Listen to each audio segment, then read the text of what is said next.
Natural disaster areas have been declared for those flood-ravaged parts of New South Wales. Let's go to Canberra. Joining us live is the Federal Treasurer, Jim Chalmers. Treasurer, thank you for your time this morning. So just a little bit more on that news this morning. What does it mean if natural disasters are declared?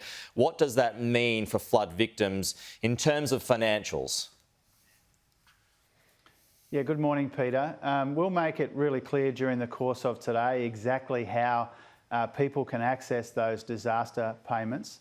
But typically there is a combination of state and federal payments available to people at the household level and also for small businesses, in addition to the cost of rebuilding communities after floods. And so my colleague Murray Watt, the Emergency Services Minister, will make all of the information necessary during the course of today so that people can access those payments.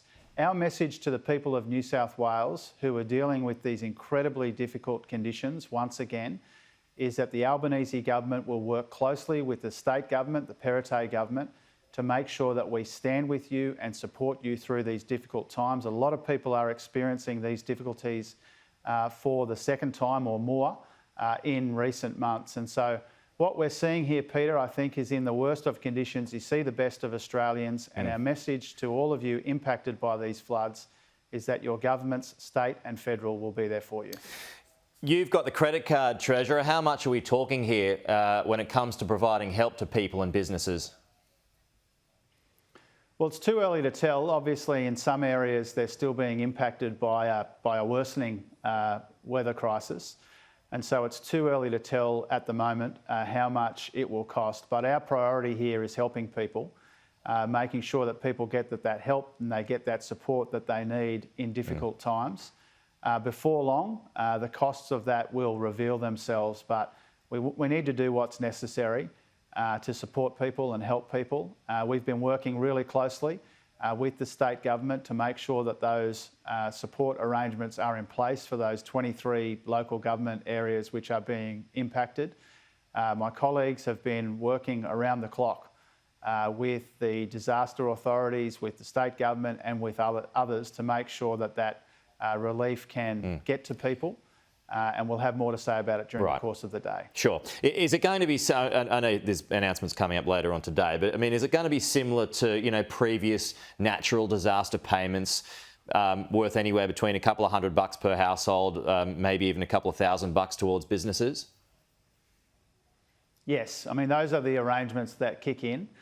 So what typically happens is the state government makes a declaration with the input and the involvement of the federal government. There are a series of payments, business payments and household payments that people can access, a certain amount per adult, certain amount per child, to make sure that people can get the essentials they need, really, to get through the most difficult part of the natural disaster. And so those are the arrangements that kick in. They require some decisions from governments, but typically they have been pretty standard for some time. The key is making sure that we can get to that money to people as quickly as possible. Yeah, and how do you do that when there's no power? We've got 50,000 people without power this morning. That means there's no internet access. What do you do there? I mean, this happened recently too with previous floods. Yeah, and it happened around my place in southeast Queensland. A lot of people in Australia in the last couple of years have had multiple floods that they've had to deal with. What happens typically with a coordinating role for the feds and for the state governments is the energy companies, the SES, which has had thousands of calls the last few days, local governments and others, they all work together to make sure that we can get those essentials to people. We can get evacuation centres stacked up so that people can charge their phone and have a shower and have a hot meal.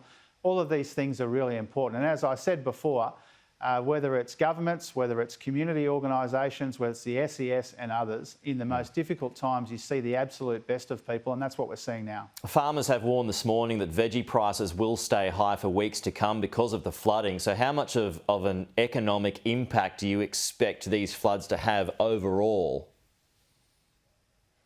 Oh, the economic impact will be substantial. There's no use tiptoeing around that, Peter. Grocery prices, including fruit and vegetables, are already going through the roof, and this will make it more difficult. The National Farmers Federation and others have made it clear that a lot of areas which are impacted by the floods are food-producing areas, and anyone who's been in the fruit and veg aisle at the supermarket knows Those prices are already very high. This will make it harder because it will chop off even more supply for a little while longer. And so that inflation problem that we have in our economy will get worse before it gets better. It's got a lot of sources, but this will be one of them. Okay, yeah, well, the next step in that will be the RBA's decision later on today. It's expected to jack up rates another 0.5%. How much will that pump the brakes on the economy?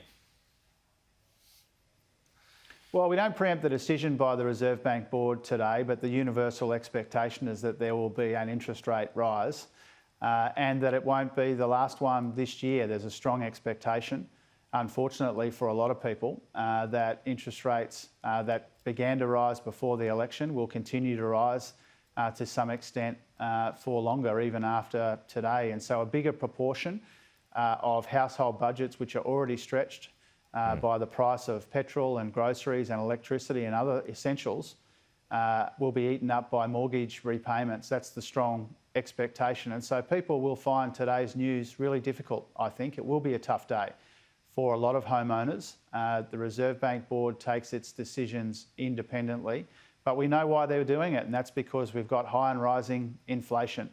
And that's why they have deemed these difficult decisions to be necessary. It will cause some pain for a lot of people. Some people will be able to accommodate these rate rises, but many won't. And it will have a broader impact on the economy as well, which is what it's designed to do. And are they getting into default territory, those who've overindulged on mortgages? Look, I've spoken with the banks a number of times since the election, and what they tell us is that there are a number of people who've been able to get a little bit ahead on their mortgages, and there are some people who are right on the margins. And for them, today's decision will be incredibly difficult. But even for people who've got a bit of a buffer, you know, every 0.5% that interest rates go up, if you've got a $500,000 mortgage, that's about $137 a month that you need to find in your family budget. So even if you've got a buffer, that gets eaten up relatively quickly as interest rates get higher. So it'll be a difficult day. I think there'll be some difficult news, some tough news for a lot of Australians. Okay, that's the Federal Treasurer, Jim Chalmers, coming to us live from Canberra. Treasurer, thank you. We'll talk to you soon.